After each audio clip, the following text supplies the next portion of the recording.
outra coisa também, Joca, desculpa, o professor sempre critica os conceitos. Nós não somos humanidades, nós somos arte. Que a arte tem poieses, né, que é o processo inventivo de elaboração da obra de linguagem. Nós inventamos, somos artistas inventores, e nós temos a praxis, né, que é o cantor, o instrumentista, o maestro no teatro, por exemplo, o ator, no balé, na dança, o bailarino, que são os artistas das artes representativas. Eles têm um logos corporal, que eles têm uma inteligência de compreender a linguagem, um serviço hermenêutico, ao mesmo tempo eles executam a obra com o próprio corpo. Então nós temos o poiesis, né, a invenção de obra, e a sua representação por meio de uma ação, né, corporal, mas que está sempre o corpo ligado com a inteligência. E as humanidades não tem nada disso. Você vai ver essas ciências bem recentes, né, antropologia, sociologia, elas não têm poiesis nem prática. Então nós não temos nada a ver com a humanidade. Nós somos artistas, né? É outra profissão, e vocês são das ciências da natureza. E mesmo a filosofia, por exemplo, que é inserida na humanidade, acho uma agressão isso, porque filosofia não é ciência. Filosofia é desenvolvimento de um pensamento crítico, né? Ela está fora do seu elemento. Mas, enfim, são discussões epistemológicas que no meu curso eu desenvolvi, por exemplo. Mas é a partir de que momento você para de ser, tipo, vamos dizer assim, ciências humanas para ser arte? A que momento tem essa separação? A sociologia da música, né? Veja só, física, mesmo a química, a matemática, são ciências milenares, são ciências da natureza, né?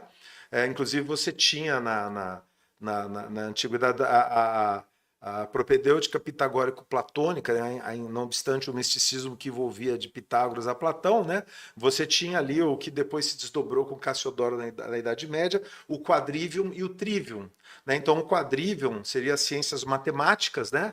A geometria, a aritmética, a música e a astronomia, né? São essas, a música estava junto, são ciências matemáticas, porque nós temos muita matemática na música, é uma matemática muito simples, mas ela, desde a série harmônica até as relações de intervalos, ela trabalha essencialmente com os princípios da matemática. Por isso, inclusive, o Platão falava que ele gostava que os astrônomos fossem os professores de música. Mas ali tem uma certa ironia, o Platão tem que ser lido também, não de uma maneira ipsis literis.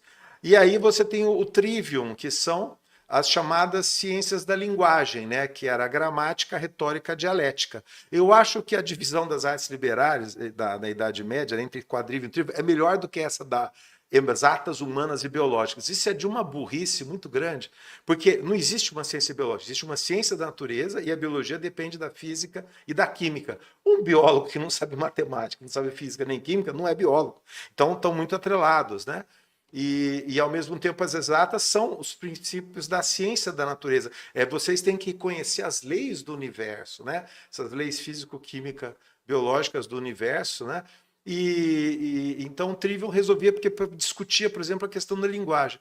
Aí, depois do iluminismo, começou a surgir algumas ciências modernas, né, bem novas, recentes, sem história, estão se consolidando ainda, que aí virou o tal da humanidade. Isso quer dizer que nunca houve essas humanidades. Isso é uma invenção recente. O que existia sempre foi as artes, a filosofia, as ciências da natureza, né?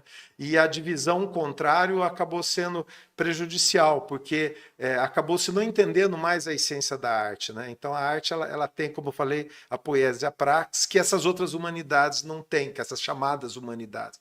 Então o ideal seria a gente ser reconhecido como um campo próprio, né? Mas sabe como é que é? Isso é política universitária.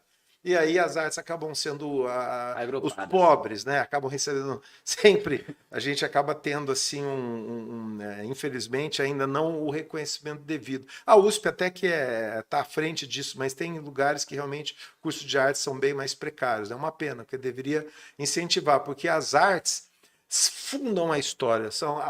A arte não ilustra, a arte não é uma mera, digamos assim, uma manifestação cultural de uma época. Isso é uma visão deturpada da arte. A arte, com seus artistas, com a obra de arte, né, e com a própria definição de arte, ela é fundadora da história. As grandes obras de arte fundaram a história. Elas não ilustram, não são representação nem imitação de nada. Elas são a própria essência. E elas nos fazem pensar. Não só dá prazer, né, como dizia Aristóteles, as artes não só entretém, existe um entretenimento na arte, ela tem que ser prazerosa, né? Senão, né, ela tem que buscar ideais de beleza que são muito dinâmicos, mas tem que buscar, mas ao mesmo tempo ela nos faz pensar. Então a arte essencialmente também conhecimento, né? E isso precisa ser discutido novamente.